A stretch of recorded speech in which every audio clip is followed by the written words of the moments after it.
Uy, oo nga. Mataas na yung tubig, kalahati na. Ito yung ating PVC, yung outlet ng ating overflow. Yan o, parang dalawang hollow blocks na lang yung taas at aabutin na. Ang lakas pa ng agos mga kabady oh.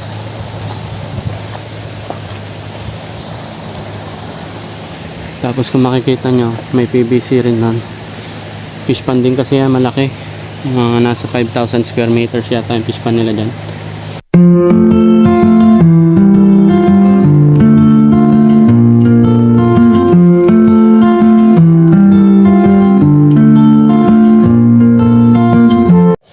Good day mga kabady. Yan, nandito na tayo sa likod. Pasado alas 10 na ng umaga. At ngayon po ay makulimlim pa rin. Yan, so nagpiprepare na tayo magpakain. At sila po ay ika 19 days na. Yan. Tara, samahan niyo ako mga kabady. Start na mga kabady.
Yun, so nandito na tayo sa favorite spot natin para pakainin yung mga fingerlings natin mga kabady.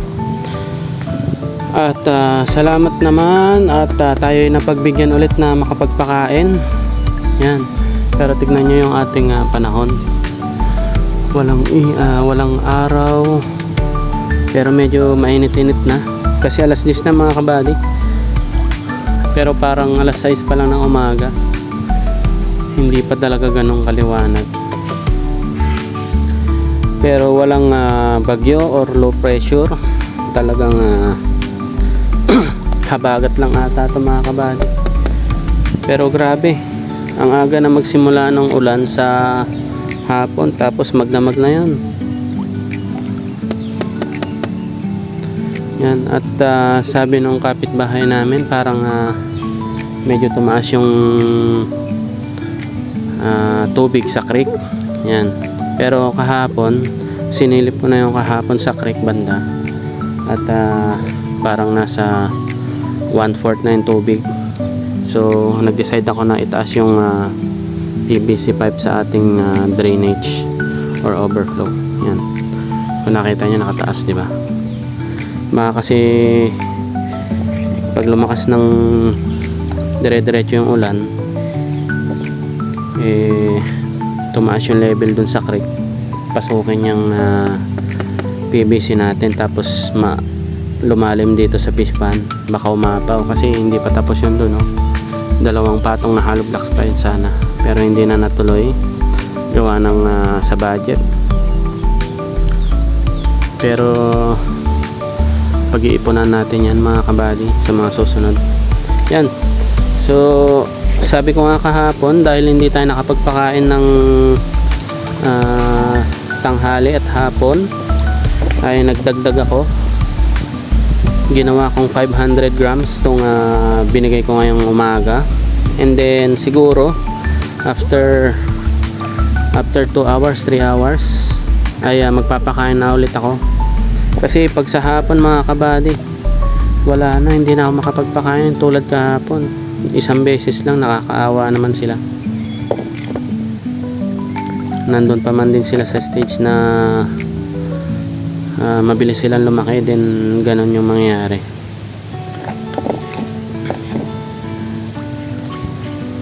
Yan, tingnan nyo, ang dami nila dito. Parang nasa 3,000 yung nandito na paikot-ikot. Nakita nyo ba mga kabady? Yan o, ang lalaki na nila.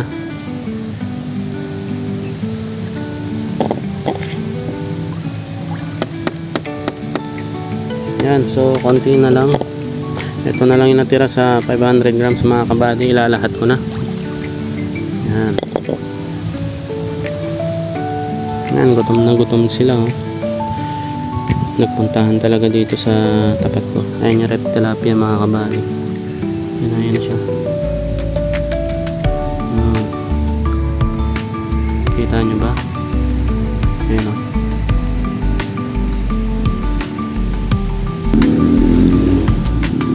Yan, so tapos na tayo magpakain. Unang pakain. Pero sabi ko nga, after 2 hours siguro 3 hours papakain na ulit tayo para maibsan yung gutom talaga nila. Tapos mahangin na rin ulit. Marami na namang mahuhulog dito sa fish pan. Dudumi na naman to. Yan, then try nating silipin yung sa creek mga kabady. Samahan nyo ako kung hanggang saan yung level ng tubig. Tara, samahan nyo ako mga kabady. At yun, malapit na nga tayo dito sa may creek mga kabady. Tingnan natin. Uy, oo nga, mataas na yung tubig, kalahati na. Ito yung ating PVC, yung outlet ng ating overflow. Yan o, parang 2 hollow blocks na lang yung taas at aabutin na. Ang lakas pa ng agos mga kabady oh.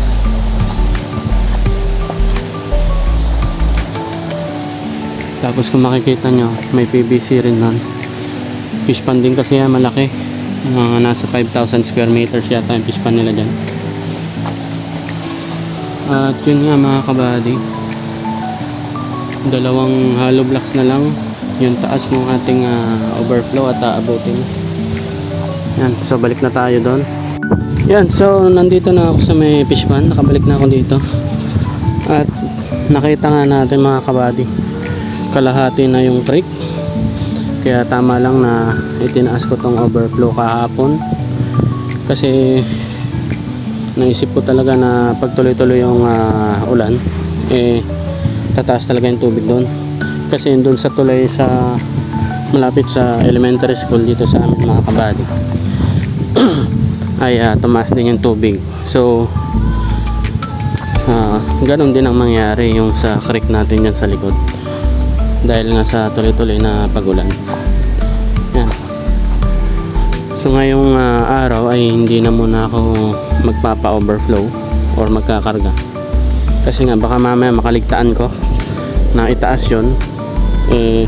Sa gabi tumaas yung tubig, pasukin tong ating fish pan. Baka mamaya ay umapaw. Sana wag naman. Baka matanga yung ating mga fingerling, sayang. Yan, so tapos na tayo magpakain. Napakita ko na sa inyo yung sitwasyon doon sa may creek at tumaas nga ang tubig. Hopefully mamaya ay makapagpakain tayo. Kasi ngayon itong hangin ay may dalang mga ambon. May ilan na ambon na akong nararamdaman. Yan, buti na at napakain natin sila. So update ko ulit kayo mamaya mga kabady kung makakapagpakain pa tayo. Update mga kabady, 1:36 na ng hapon at parang hindi na naman tayo makakapagpakain mga kabady. Gawa ng yan, maambon na naman. Tingnan nyo mga kabady. Yan o yung panahon, grabe. Tatry natin mamaya kung tayo po ay makakapagpakain. Dahil ngayon ay wala, maambon na. Sana naman mamaya bigyan tayo ng chance para makapagpakain tayo kahit 2 beses lang ngayong araw. Yan, so in-update ko lang kayo mga kabady. mamaya na lang ulit. Yan, update tayo mga kabady. Alas 4 na. At medyo tumila yung ulan. Yan, so sasamantalayan na natin yung pagkakataon. At tayo ay magpapakain. Tara, samahan niyo ako mga kabady. Start na.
Yan, so binilisan na lang natin magpakain sa kanila mga kabady. Kasi bigla-biglang umuulan. Ngayon lang ulit na yan, medyo matagal-tagal. Siguro may 30 minutes ding nawala na yung ulan. Kaya sinamantala ko lang. Bali 2 beses na lang ulit tayo nakapagpakain ngayong araw mga kabady. Wala tayong magagawa. Gustuin man natin na kompleto, pero ganito yung panahon. Maswerte pa rin tayo at naka2 pakain tayo. Yan. Diyan sa kabila kay Manong Ryan, parang 1 beses pa lang yata siya nakakapagpakain ngayon. Ewan ko kung pupunta pa siya mamaya. Kasi nakita ko kanina yung tricycle niya nandyan sa harap. Kaninang mga alas 2.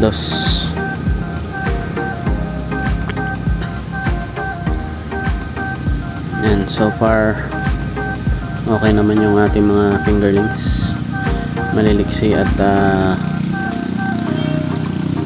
matakaw. Ayan, oh. Tingnan nyo ang ginagawa nila dun sa feeds na yun, oh. Grabe yung pinag-aagawan nila. Konti na lang, maubos na nila.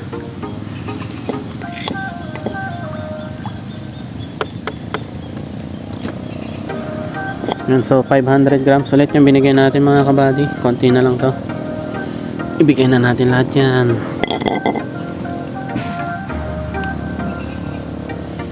Yan, so tapos na tayo magpakain. Ganun lang, kabilis. Dahil nga sa panahon. Ayan. Parang wala pa silang 5 minutes kung kumain. Sana naman magbago na yung panahon bukas. Umaraw sana. Wala naman bagyo or low pressure, pero grabe kung dumali yung habagat.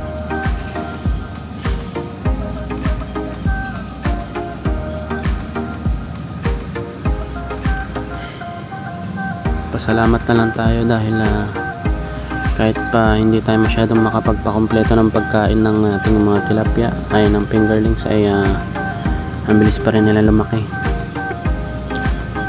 At parang 90% magkakasay sila. Magandang indication yan na well distributed yung kanilang pagkain.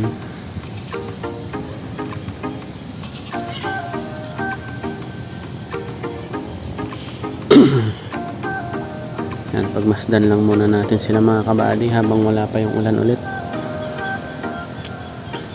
Pero talagang parang kinulang talaga sa kanila yan. So babawian na lang natin yan pagka medyo umaraw-araw na. So bali ganun na ang gagawin natin mga kabady. Hindi na 450 grams. Bali half kilo na or 500 grams na yung per meal na ibibigay natin sa kanila para lang mahabol natin yung mga araw din na hindi natin sila napapakain ng ayos. At saka kayang-kaya na nilang ubusin yun mga kabady kung tutuusin. Sa dami nilang yan, tapos sa ang laki na nilang yan, kayang-kaya na nila yan. Yan kung tutuusin, naghahanap pa nga sila. Ayaw lang natin na i-overfeed sila kasi nga maulan. Baka biglang lumakas yung ulan mamaya, biglang magka-problema naman. So tama na yan, at least nakakain ulit sila ng 2 beses. Naghahanap pa rin sila doon. At yung ating overflow nga pala, hindi ko pa rin na ibinababa. Gawa nga ng baka tumaas pa yung tubig sa creek. Mahirap na mga kabady. So pagka gumanda na yung panahon, tsaka na lang natin yan ibababa. At saka ilang araw din naman tayo nakapagpa-overflow. So malinis pa yung tubig. Ganyan lang talaga ang kulay niyan. Magpapa-overflow na lang tayo ulit sa susunod na mga araw pagka maganda ng panahon. Yan, so hanggang dito na lang muna mga kabady. Maraming salamat po sa panonood. Pa-share, pa-like at pa-subscribe na rin po kung interesado ka sa mga ganitong klaseng video. Yan. Maraming salamat. Bye bye.